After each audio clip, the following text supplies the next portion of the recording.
আসসালামু আলাইকুম আমার প্রিয় বোনেরা। আশা করছি আল্লাহ তাআলার অশেষ রহমতে সকলেই ভালো আছেন এবং সুস্থ আছেন। মহান আল্লাহ তাআলা আমাদের মানবজাতিকে সুন্দর করে সৃষ্টি করেছেন।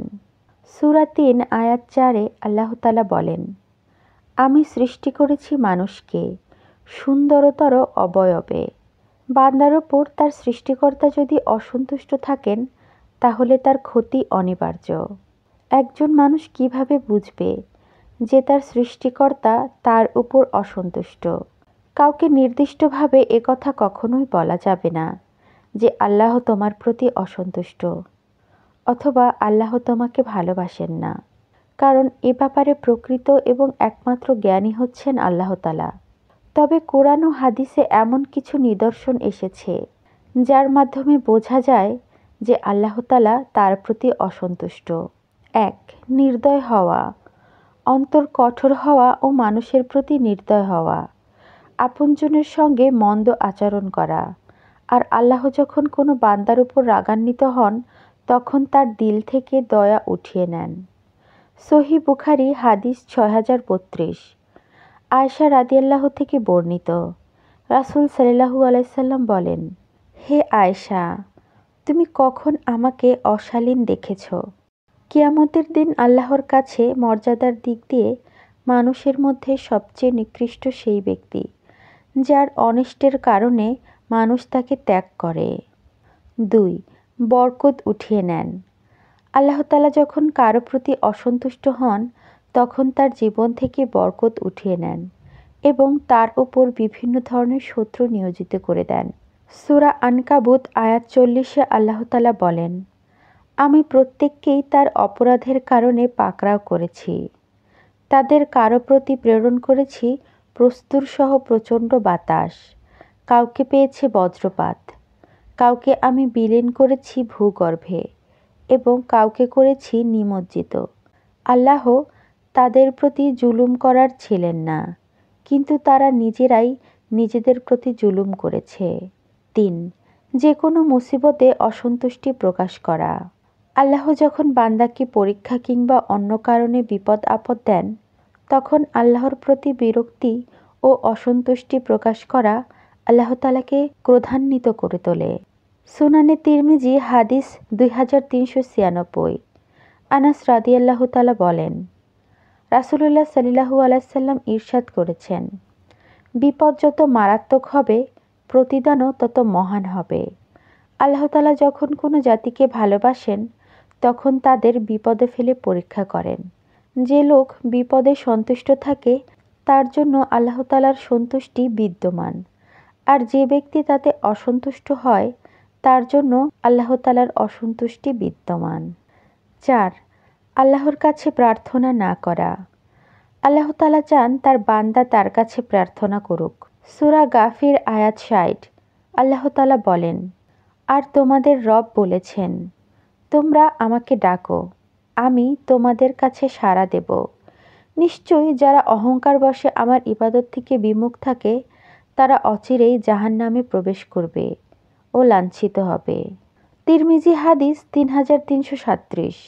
আবু হুরায়রা রাদিয়াল্লাহু বলেন, রাসূল সাল্লাল্লাহু আলাইহি সাল্লাম বলেছেন, আল্লাহ তাআলার কাছে যে ব্যক্তি প্রার্থনা করে না আল্লাহ তাআলা তার উপর অসন্তুষ্ট হন।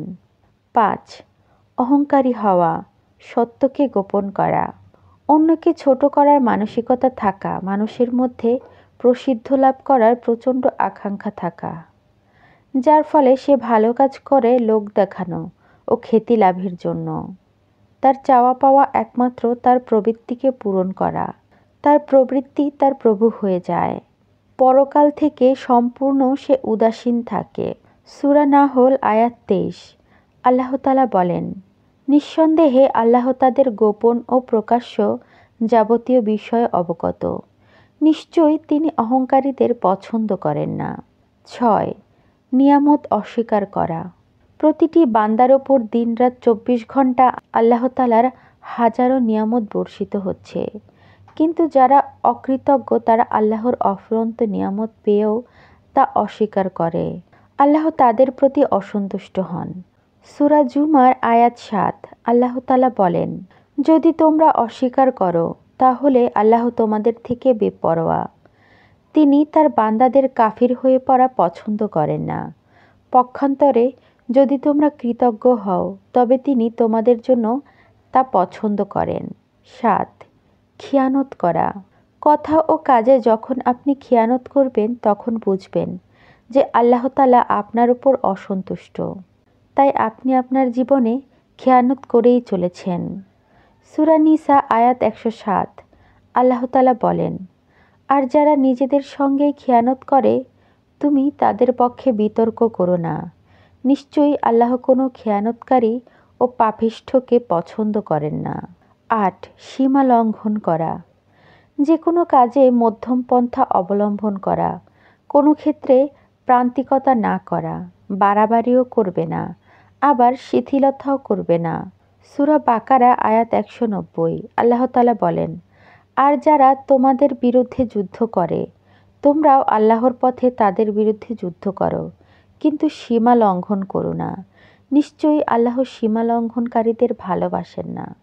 ইহুদি খ্রিস্টান সম্প্রদায় তারা বিভিন্ন কাজে সীমা লঙ্ঘন করেছিল, এজন্য আল্লাহ তাদের প্রতি অসন্তুষ্ট ছিলেন।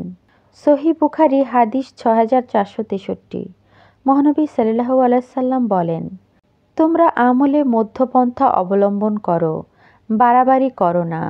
সকাল সন্ধ্যায় ইবাদতের জন্য বের হয়ে পড়ো এবং রাতের কিছু অংশেও।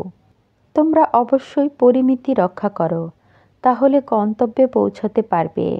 তো আমার প্রিয় বোনেরা, এই ৮টি লক্ষণ যদি আমাদের জীবনের কারো সাথে মিলে যায় তাহলে বুঝতে হবে আল্লাহ তাআলা আমাদের উপর অসন্তুষ্ট হয়ে রয়েছেন। তাই আল্লাহ তাআলা যেন আমাদের প্রতি সন্তুষ্ট হতে পারে সেজন্য বেশি বেশি আল্লাহ তাআলার আদেশ নিষেধ মান্য করতে হবে, আল্লাহ তাআলাকে ভালোবাসতে হবে, ৫ ওয়াক্ত নামাজ পড়তে হবে, সকলকে হেদায়েতের পথে আহ্বান করতে হবে। তাহলেই আল্লাহ তাআলা আমাদের উপর সন্তুষ্ট হবেন, আল্লাহ তাআলাও আমাদেরকে আবার ভালোবাসবেন। তো ভালো থাকবেন আমার প্রিয় বোনেরা, পরিবারের সকলকে ভালো রাখবেন, আমার জন্য দোয়া করবেন। ভালো লাগলে আমার চ্যানেলটি সাবস্ক্রাইব করে দিবেন। আসসালামু আলাইকুম।